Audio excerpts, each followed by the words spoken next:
Bonjour à tous et bienvenue dans ce premier épisode de Thread of You. Aujourd'hui nous allons voir ensemble l'histoire mystérieuse de l'homme de l'espace de Cumberland. Cette histoire commence en mai 1954 au Royaume-Uni à Carlisle. Un samedi après-midi, un pompier nommé Jim Templeton décide d'emmener sa femme et sa fille en balade dans un parc près d'une crique nommée le golfe de Solwell. Lors de cette randonnée, il décide de s'arrêter pour prendre des photos de sa femme et de sa fille.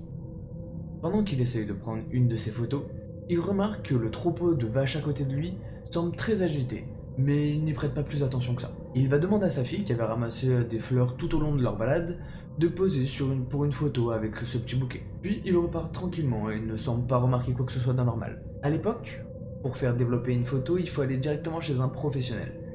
C'est pourquoi il va attendre une semaine avant de pouvoir faire développer ses photos. Parmi toutes les photos qu'il avait prises ce jour-là, il remarque que sur l'une des 3 photos qu'il a prises de sa fille, une anomalie semble apparaître. Sur les 2 premières photos, on ne voit rien, mais sur la 3e photo, on remarque une anomalie en arrière-plan, un homme portant une combinaison blanche. Pour trouver des réponses, Jim va décider d'envoyer cette photo au journal local. Le journal va décider d'écrire un article et de publier sa photo. L'article va faire grand bruit dans les médias, et beaucoup d'entre eux qualifieront l'homme comme venant de l'espace et n'étant pas du tout de notre planète. Ils vont le renommer l'homme de l'espace de Cumberland.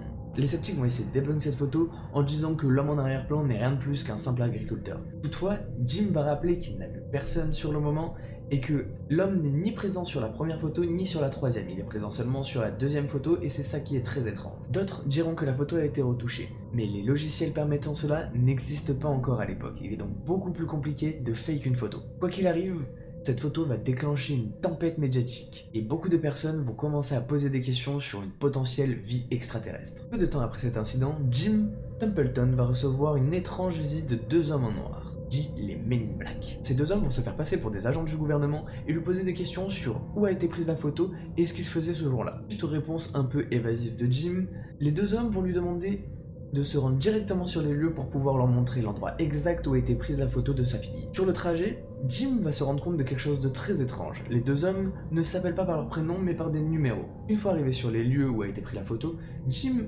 commence à se poser des questions et leur demande de leur présenter une carte officielle. Non seulement les 2 hommes ne présenteront aucune carte, mais en plus de cela, ils diront qu'ils travaillent pour le gouvernement de Sa Majesté. Les 2 hommes posent des questions, enquêtent, et c'est à ce moment-là qu'ils vont poser une question très étrange à Jim. Où était le 2e homme en combinaison blanche? Cette question interpelle Jim, parce qu'il n'a jamais vu de 2e homme en combinaison. Sauf que les agents du gouvernement vont insister sur la présence de ce 2e homme.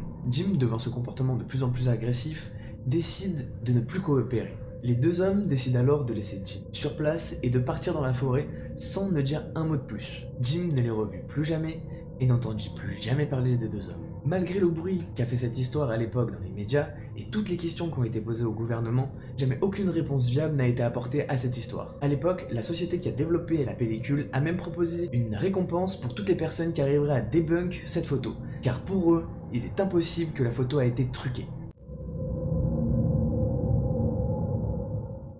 À la récréation, Jonathan joue un peu à l'écart. Il est en train de jouer au ballon lorsqu'il remarque une forme étrange, mais il n'y prête pas plus attention. La cloche de l'école retentit, alors il se dirige vers sa classe. À un moment, il décide de se retourner et revoit cette forme étrange dans le ciel. L'objet se trouve assez loin, mais il fait du surplace. Bob Affel est professeur de l'école, et il remarque que l'élève a l'air perturbé. Alors il regarde dans le ciel, et voit cette forme étrange se déplacer. Il y a plusieurs aérodromes autour de l'école, alors ils savent très bien à quoi ressemble un avion. Puis, tout à coup, l'objet semble disparaître. Ils ne savent pas s'il s'est déplacé trop rapidement pour qu'ils le voient, ou s'il a tout simplement disparu. Ils sont choqués et perturbés, mais décident de retourner dans l'école. Le lendemain matin, tous les élèves de l'école parlent de ce qu'a vu Jonathan. Et c'est à ce moment-là qu'un élève va regarder par la fenêtre et voir cette forme étrange. Alors, il va prévenir tous les autres élèves de l'école. Mais cette fois-ci, ce n'est pas exactement la même chose. L'objet semble nettement plus près. Il est à environ 200 mètres et il n'a pas l'air d'être venu seul. Il y a un très gros objet suivi de 2 plus petits. Stupéfaits, les enfants n'arriveront jamais à décrire ce qu'ils ont vu. Le plus gros objet semble en vol stationnaire au-dessus des arbres. Et tout à coup, ils disparaissent un à un. Cette observation n'aura pas duré plus de 30 secondes ou 1 minute. Mais les enfants, surexcités par ce qu'ils viennent de voir, décident de sortir de la classe pour aller voir de plus près ce qu'il se passe. Arrivés dans la cour, et après plusieurs minutes de recherche, l'objet semble réapparaître. Et les enfants vont raconter quelque chose d'incroyable. Ils diront avoir vu l'objet rentrer et disparaître dans un arbre. Puis, après quelques minutes, il semble ressortir de l'arbre et réapparaître. L'arbre n'a absolument pas bougé, et il n'y a aucun impact. C'est comme s'il avait absorbé l'objet puis recraché l'objet. Les enfants sont stupéfaits devant ce qu'ils viennent de voir, mais il ne s'arrête pas là. Il monte jusqu'à une certaine hauteur, prend de la vitesse et disparaît. Curieux de savoir ce qui vient de se passer, les enfants vont poser énormément de questions au professeur.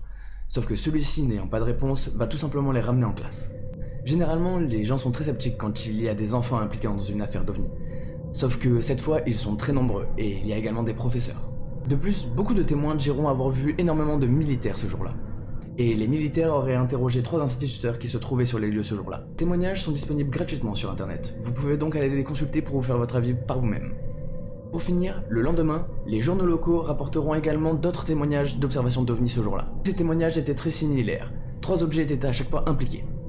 Par la suite, le projet Blue Book, une commission de l'armée de l'air américaine, déclara qu'il s'agissait simplement d'un hélicoptère en train d'effectuer des manœuvres. Mais les différents témoins, élèves et professeurs rejetteront catégoriquement ce fait-là. Comme dit précédemment, plusieurs aérodromes se trouvent à proximité, ils savent pertinemment reconnaître un hélicoptère. Plus de 40 ans après les faits, les témoins vieillissent et commencent à raconter leurs témoignages sur internet. Alors peut-être aurons-nous de nouvelles réponses sur cette affaire.